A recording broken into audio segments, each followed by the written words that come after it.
We is only saying that he came to die. Tulisema tu kwamba anakuja kukufa. He came to live as a man. Alikuja tu kuishi kama binadamu. And we celebrate his birth. Na tukasherehekea kuzaliwa kwake. Little do we celebrate his death. Ni vile hata tukusherehekea kichache kufa kwake. Hallelujah. Amen.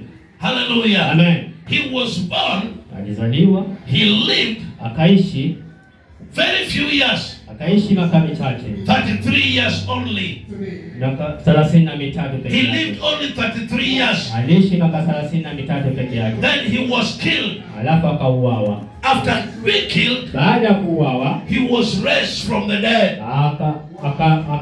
Akafufuka kwenye kufa. And the Bible is telling me, na Biblia inasema that now sasa hivi he is living on the right side hand of God. Anaishi kwa mkono wa kushoto wa Mwenyezi Mungu. After bringing reconciliation, baada ya kuleta upatanisho, because he died, kwa sababu alikufa, so that we who were separated from God, wale ambao tulikuwa tumejitenga na Mungu, he can bring us back to aweze God. kuleta sisi kwa Mungu. Hallelujah. Amen. Because we were separated, kwa sababu tulikuwa tumejitenga from God, kutoka kwa Mungu. When he came, wakati alikuja, he filled the gap. Aliona kwamba kuna mwanya. Because there was gap of between us and God. Kwa sababu kulikuwa na mwanya kati yetu na Mungu. There was a gap. Kulikuwa na gap hapo mwanya. We could not reach God. Tungeweza kufikia Mungu. We could not reach God. Hatungeweza kufikia Mungu. Death separated us. Kifo kilitutenganisha. We could not enjoy the kingdom of Hatungeweza God. kusherehekea ufalme wa Mungu. We could not enjoy the rights we had. Hatungeweza kupewa yale kusherehekea yale tulipewa. But now Jesus came. Yesu Kristo akaja and stood in the middle. Akasimama katikati yetu. He stood on the middle. Akasimama katikati. So that he can make us reconcile to ili God. apate kutufanyia upatanisho kwa Mungu. We can have agreement with God. Tuwe na kuelewana na Mungu. We can have what we lost when the devil came. Tuwe na kile tulichopotesha wakati shetani alikuja. Can we read the book of 2 Corinthians? Wakorintho wa pili. Verse 5, chapter 5. 2 Corinthians. If you are there, say amen.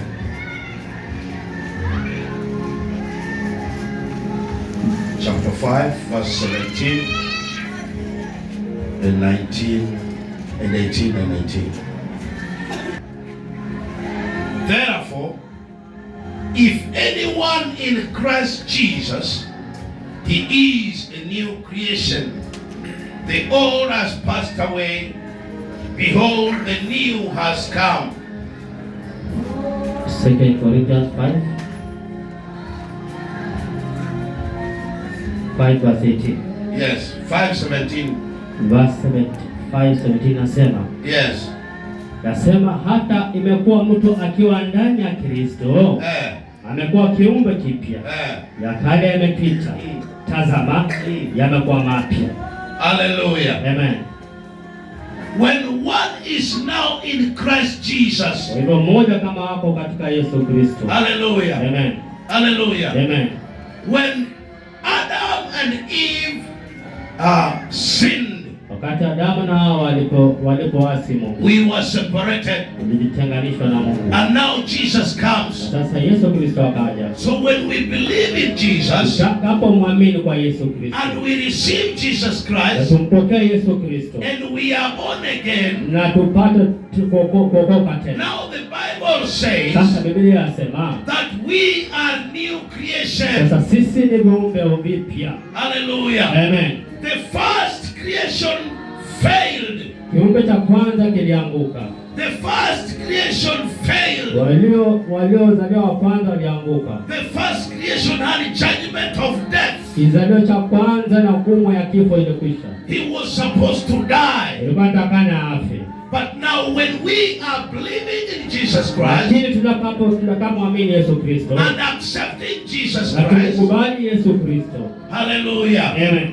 and accepting Jesus Christ, na tumkubali Yesu Kristo, now we are made new creation. Sasa tumefanya kwa viumbe vipya. Hallelujah. Amen. We are now new creation. Tumefanya viumbe vipya. The Bible says, Biblia inasema the old is gone, ya kale yamepita, and things are now new. na sasa vitu ni vipya sasa. You are now new. Sasa wewe ni mpya sasa. When you are in Christ Jesus, ukiwa ndani ya Yesu Kristo, your sins have been forgiven. makosa yako yote yamesamehewa. When you are in Jesus Christ, ukiwa ndani ya Yesu Kristo, God does not judge you anymore. Mungu hakuhukumu tena na tena, because you believe in Jesus kwa Christ. sababu unamwamini kwa Yesu Kristo. Because Jesus Christ, sababu Yesu Kristo has closed the barrier ashafunga zile mipaka that separated us from God, ambayo tutenga na sisi na Mungu, and He has brought us to God, na ametuleta sisi kwa Mungu, and He has washed us with His own na blood. ametuosha na damu zake. Hallelujah. Amen.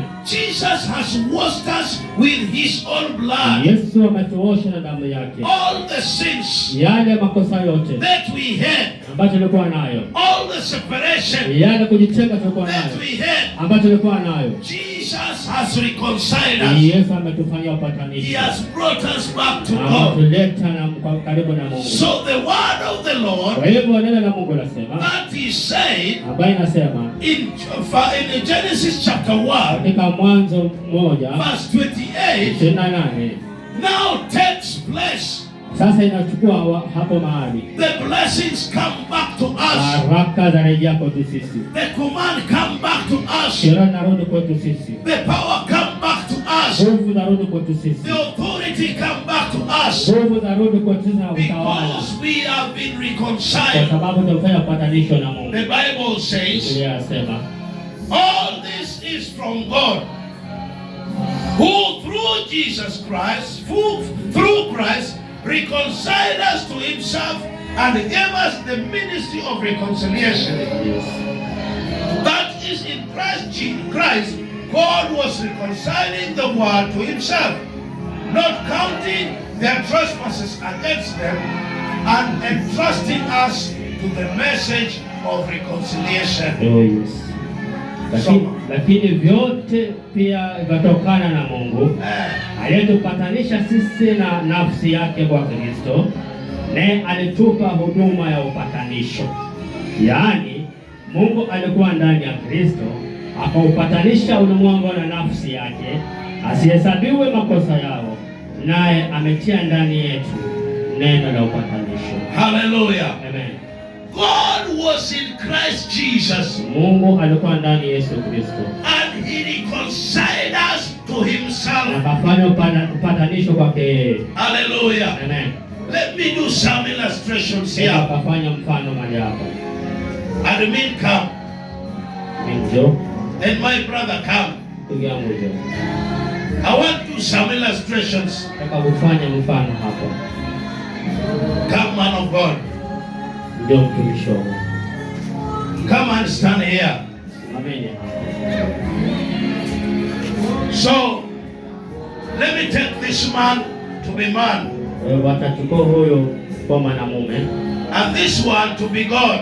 Nachukua huyo mzee wangu kuwa Mungu. And this one is Jesus Christ. Nachukua huyo kama Yesu Kristo.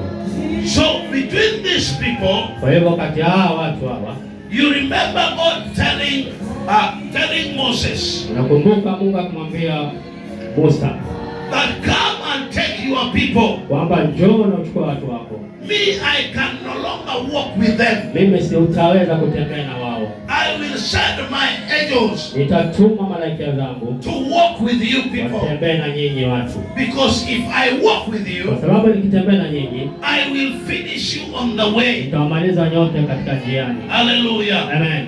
So when man sinned, Kwa hivyo binadamu alifanya makosa. there was a separation here. Kulikuwa na kujitenga hapo.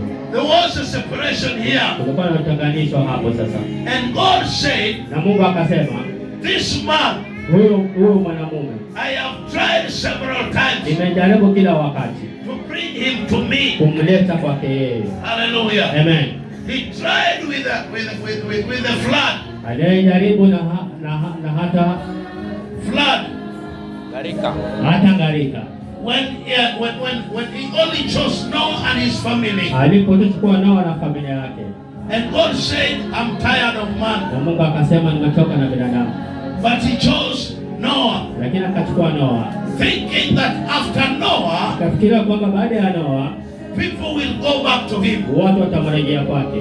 But nothing happened. Hakuna kitu kilichofanyika. Now God brings Jesus Christ. Mungu sasa akaleta Yesu Kristo. And now Jesus comes. Sasa Yesu anakuja with all love. Na upendo mwingi. With all humility. Na ile ukarimu mwingi. He comes to man. Anakuja kwa binadamu. And he tells man, anaambia binadamu, God still love you. Mungu bado anakupenda. You just believe in me. Wewe amini tu kwake. And I will take you back to God. Nitakurejesha kwa Mungu. So Jesus comes. Yesu akakuja. And holds the man's hand. Akashika binadamu mkono wake. And takes man. Anachukua mwanaume. And reconciles him to God. Alafu anafanya upatanisho kwa Mungu. Hallelujah. Amen. And now when you believe in Jesus, wewe utakapoamini kwa Yesu Kristo, he takes you to God. Atakupeleka kwa Mungu. After taking you to God, atakupeleka kwa Mungu, you are reconciled. Utakuwa ushapatanishwa. Now God says, sasa Mungu anasema, you are my son. Wewe ni mtoto wake. Because it is written, kwa sababu imeandikwa, that those who believe in Jesus, wale ambao watakaoamini kwa Yesu Kristo, are made sons and daughters.